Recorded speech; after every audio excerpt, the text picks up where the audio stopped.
সুপ্রিয় দর্শক, চারদিকের পক্ষ থেকে সকলকে স্বাগত।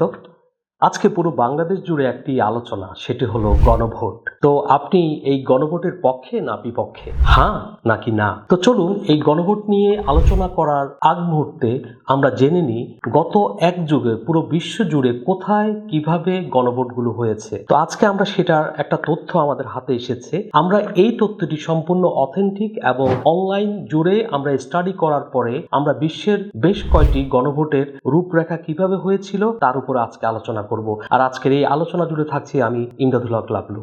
তো সুপ্রিয় দর্শক, তো বিশ্বজুড়ে যতগুলো গণভোট হয়েছে সেই ভোটগুলো কেমন ছিল আর আমাদের বাংলাদেশের গণভোটটি কেমন হতে চলছে। সুপ্রিয় দর্শক, 2016 সালে ইউকেতে একটা গণভোটের আয়োজন করা হয়েছিল। সেই গণভোটের আয়োজন ছিল মাত্র এক লাইনের একটা গণভোটের প্রশ্ন ছিল সে দেশের সাধারণ জনগণের প্রতি। ইউকে ইউরোপিয়ান ইউনিয়নের অংশ থাকবে নাকি থাকবে না? Should be United Kingdom remain a member of the European Union or leave the European Union? European ইউনিয়নে থাকবে কি থাকবে না? 2014 সালেও স্কটল্যান্ডে একটা গণভোটের আয়োজন করা হয়েছিল। সেটা কি আপনারা জানেন? সেটাও ছিল মাত্র এক লাইনের। স্কটল্যান্ড কি ইউকের অংশ থাকবে? তারা স্বাধীন রাষ্ট্র হিসাবে থাকবে। সুইজারল্যান্ডেও একটা গণভোটের আয়োজন করা হয়েছিল। সেই গণভোটের মধ্যে একটা মাত্র এক লাইনের একটা প্রশ্ন ছিল, অনেক ব্যাপক প্রশ্ন ছিল না, শুধু ছিল সুইজারল্যান্ডের ন্যূনতম আয় কত থাকবে নাকি থাকবে না। সুপ্রিয় দর্শক, তো বাংলাদেশেও গণভোট হতে চলছে। তো আমরা গণভোটের কতটা জানি? আসেন, গণভোটটি কেন বাংলাদেশের মানুষের জন্য গুরুত্বপূর্ণ বা গুরুত্বপূর্ণ নয়। আমরা যদি এই গণভোটটি যদি আমরা দেখি, অন্যান্য দেশে গণভোট মাত্র এক লাইনের একটা প্রশ্ন ছিল। এখন বাংলাদেশের মানুষ গণভোটে, আমাদের দেশে গণভোটে কি কি থাকছে সেটা যদি আমরা একটু দেখে আসি, গণভোটের প্রশ্নগুলো যদি আপনাদের সামনে তুলে ধরি, সেখানে দেখেন আমাদের গণভোটের মধ্যে 4টা প্রশ্ন থাকছে, ক, খ, গ এবং ঘ।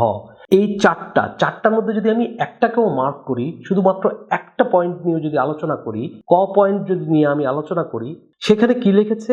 নির্বাচনকালীন তত্ত্বাবধায়ক সরকার, নির্বাচন কমিশন এবং অন্যান্য সাংবিধানিক প্রতিষ্ঠান জুলাই সনদে বর্ণিত প্রক্রিয়ার আলোকে গঠন করা হইবে। তাহলে দেখেন, এই যে জুলাই সনদের আলোকে গঠন করা হবে, এই জুলাই সনদের কথা যদি আপনাদের সামনে আসে, তাহলে সর্বপ্রথম আপনাদেরকে বুঝতে হবে জুলাই সনদের যে একটা বই এসেছে, একটা বই ছাপানো হয়েছে, সেখানে কি ছিল? সে জুলাই সনদের বইটি ছিল 26 পৃষ্ঠার একটা বই। তো আমাদেরকে বুঝতে হবে যে আমাদের জুলাই সনদে কি কি জিনিস ছিল সেই 26 পাতার বইটির মধ্যে, আমাদের দেশের মানুষ আমরা কতটা জানি। তো দেখুন, এরপরে আছে খ নাম্বারে আছে, আগামী জাতীয় সংসদ হইবে 2 কক্ষ বিশিষ্ট ও জাতীয় সংসদ নির্বাচনের দলগুলো প্রাপ্ত ভোটের অনুপাতে 100 সদস্য বিশিষ্ট একটি উচ্চ কক্ষ গঠিত হইবে এবং সংবিধান সংশোধন করিতে হইলে উচ্চ কক্ষের সংখ্যাগরিষ্ঠ সদস্যের অনুমোদন দরকার হইবে।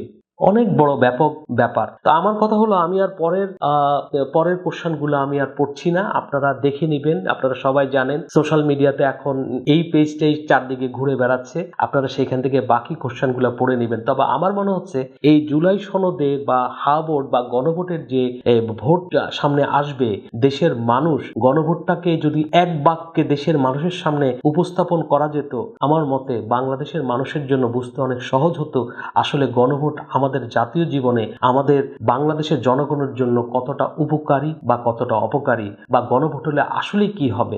এবং কি এই জুলাই সনদের যে যাবতীয় কার্যক্রম, সেটা পরবর্তী ইলেক্টেড যে গভর্নমেন্ট আসবে তাদের উপরে বর্তাবে, তাদেরকে এগুলা বাস্তবায়ন করতে হবে। তো আসলে এই পরবর্তী সরকার কতটা সেটার বাস্তবায়ন করতে পারবে সেটা ভবিষ্যৎ বলে দেবে। আমরা সে পর্যন্ত অপেক্ষায় থাকছি। সে পর্যন্ত আপনারা সবাই ভালো থাকবেন, চারিদিকে সাথে থাকবেন এবং বাংলাদেশের জন্য শুভকামনা থাকলো, আগামী নির্বাচনের জন্য শুভকামনা থাকলো। তো আপনারা নিচে কমেন্ট সেকশনে জানাতে ভুলবেন না যে আপনারা কি মনে করছেন, কি গণভোটে হ্যাঁ নাকি না। ধন্যবাদ। Have a nice day. Take care.